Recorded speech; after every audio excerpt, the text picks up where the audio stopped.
Our congregation here and the wider audience who will perhaps hear or watch this via the internet at some point are made up of lots and lots of different people. We thought about how we are all different but wonderfully made in the family time. None of us is exactly the same, not even identical twins. You might have seen, I'm going to go back to rugby again, you might have seen some identical twins on the news because one was playing in the England team in Japan and the other was in the UK, and he was able to go out and watch his brother. Yeah, they're not even identical twins, are exactly the same. We're all different. So, we're all going to hear this story of Zacchaeus in different ways. I nearly wrote, this story will be familiar to all of us, but that's not necessarily so. Some of us might be familiar with this story from Sunday school.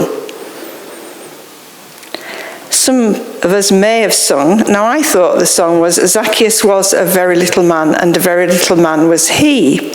But when I looked it up on the internet, it says, I heard somebody saying it just now, Zacchaeus was a wee little man, and a wee little man was he. So that must... It was what, was it, Alan? He was a very little man. I thought somebody said wee little man. Well, anyway, some of us might know that song. I won't ask Alan to sing it now. Perhaps those of us of a certain age might remember hearing it in school assemblies. Things have changed a lot regarding school assemblies, so unless it's a church-aligned school or an assembly being taken by somebody of faith, then you're not going to perhaps hear that quite so much. It could be we remember the story from hearing it read here in church, but for some people this story will be something that they're hearing for the first time. What are all of us different people, what are we going to take away from this event that was so life-changing for Zacchaeus? I apologise if I read Z later on because I've put Z quite a few times in my notes, so I'll try and remember to say Zacchaeus when his name crops up. There is an amusing side to what happens. We can imagine this little man who was disliked by nearly everyone, if not everyone, struggling to get to see Jesus. He wanted to see him. People wouldn't have made it easy for him to see Jesus either, because they would have probably got in his way. He was so disliked. So in the end, he had to climb a tree. Now, I have had trouble seeing things as a spectator. Being, what is it, am I vertically challenged? Is that the word for it? Right, and I seem to be getting more vertically challenged. I seem to be going that way. Gordon, as you will know, is about 6 foot, although he thinks he's shrinking too. But I've had trouble, and I sympathise with Zacchaeus, but I've never had to climb a tree, thank goodness. Often someone will let me stand nearer the front, often. Although the last time that happened, I nearly got hit on the head by Rory McIlroy's first tee shot in the Open this summer in Northern Ireland, and I literally mean that. It landed about a yard behind me. So it doesn't always work being at the front. But there is a serious side, obviously, to what we've heard. What happened after he climbed the tree shows us so much about Jesus and shows us who is important to Jesus. What followed was totally unexpected, and that's often the way when someone meets Jesus for the first time. So who might be the modern equivalent to this tax collector? Might it be somebody who runs a large business but the business doesn't trade in an ethical way, and they're not bothered about that. Might it be the payday lending companies, or even there are still today the doorstep money lenders who go around seeking to help people out when really they're not actually helping them, they're helping themselves. How would we feel if somebody we knew like that, and it could be lots of different situations, came to church? Would we feel the same feelings that they did in the story? To Jesus, this despised chief tax collector was very important. And so he went to his house. Why did he go? Jesus knew that Zacchaeus was not where he should be in life, that he was lost, i.e., he was in the wrong place. Zacchaeus was someone who needed to know how much God loved him and how much God wanted to turn his life around. It was for this reason that Jesus came to live among us, among human beings, as a human being. To show everyone, not just some people, but to show everyone God's amazing, wonderful, transforming love. Jesus came to seek out all who need to be put right with God. The end of our reading finished. The Son of Man has come to seek and to save what is lost.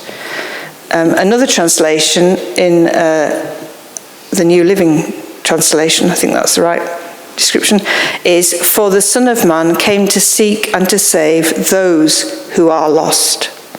And Jesus still does this today. Now the word lost for some people means damned and doomed.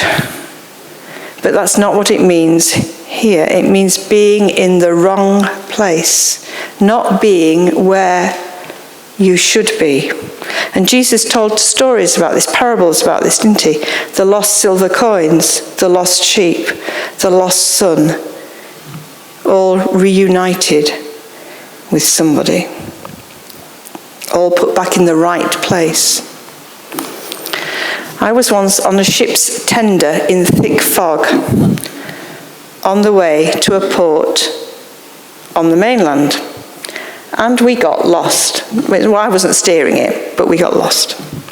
We could hear the voice on the radio telling the crew, "Look for the white boy." The trouble is, all the boys around us were white, so that didn't help at all. And at one point, through a parting of the fog, we glimpsed the shore and realised we were far too close to it. So we're getting a bit worried.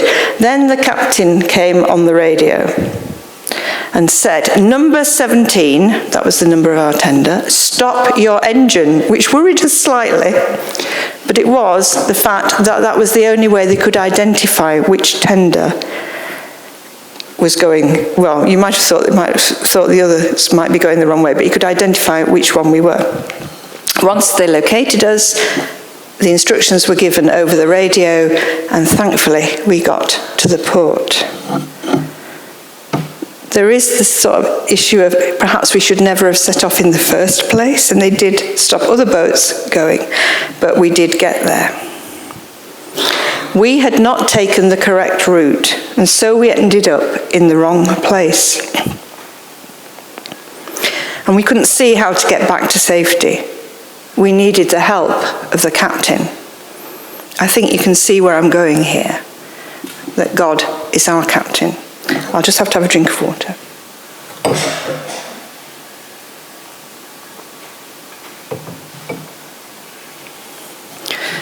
Did Zacchaeus realize that he was lost?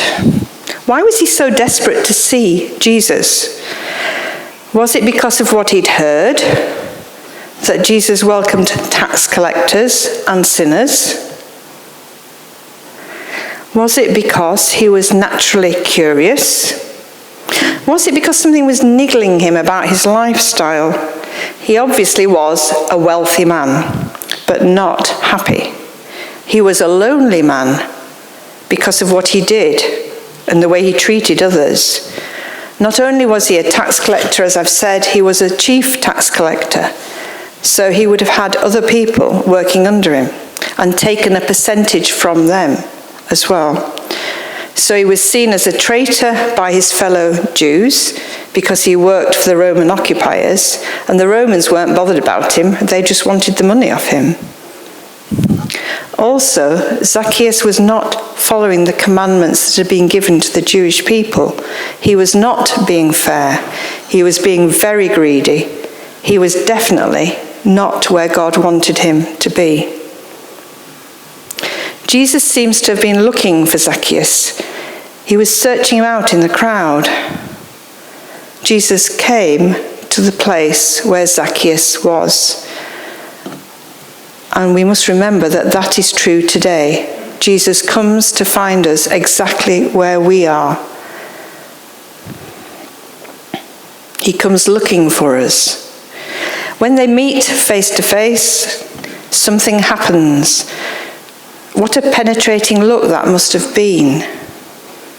It was probably as if Jesus was looking right into Zacchaeus' heart and saw what kind of man he was. And that's what it's like for us. We cannot hide from God. We cannot hide and pretend that we're different. If you look at Psalm 139, you'll see references to that.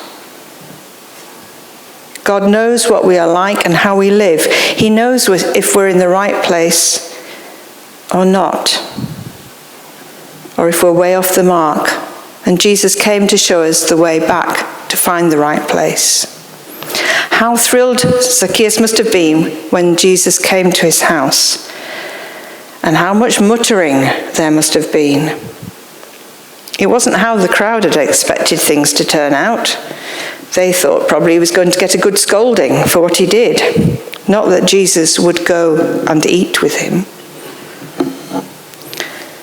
Because Zacchaeus meets Jesus, he's utterly transformed and made new. What an amazing thing that happens there. And Jewish law required, with repentance, restoration for wrongdoing. And we can see just how much he has changed in that he offers much more in the way of restoration than would ever have been asked for under the Jewish laws. When we think of what Jesus did for Zacchaeus and what he's done for us, that when he suffered and died on the cross for our wrongdoing, for our sin, and rose again, died and rose again, all to put us right with God. What effect does that have on us? Have we ever been as desperate as Zacchaeus to see Jesus?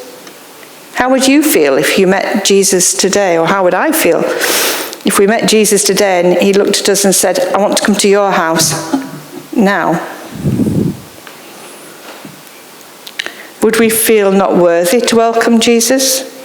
Would we want the chance to start again because of what we're ashamed of? We know that Jesus would be aware of all these things, for he can see the real person that we are and see also our potential, what we could be. Meeting Jesus changes everything. We can never be the same again because either we're going to decide to accept his offer and get to know him better and become different people, or we can decline the offer and wander even further away. So where are we in our lives? Are we in the right place, or are we way off the mark? Do we believe we can be put right with God? As Christians, we talk a lot about lives being changed, but it has to be true in our lives as well as in the lives of others. Zacchaeus moves from being a spectator to being a participant. He actively did something to change his life and help others.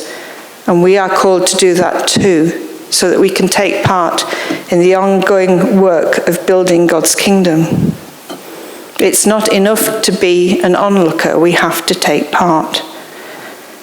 To accept Jesus, his offer of forgiveness and cleansing. I've recently got some new glasses. I don't know if you've noticed, it's okay. They make things look different, much sharper and clearer. When Jesus looks at us, he sees very clearly all about us and our potential and doesn't write us off. So we have to remember not to write off others and to see their potential. But first, these people who don't know Jesus need to find out about him. We know there are things going on in our own town. # do you know him? And all the things that are going on there. And we were told about, and I don't know if I've got the right title, Tell the Story the other week, and the videos that I think Neil is going to make. We have to be ready to tell our story. We need to be there for all who need to know about Jesus. For the Son of Man came to seek and to save those who are lost. Amen.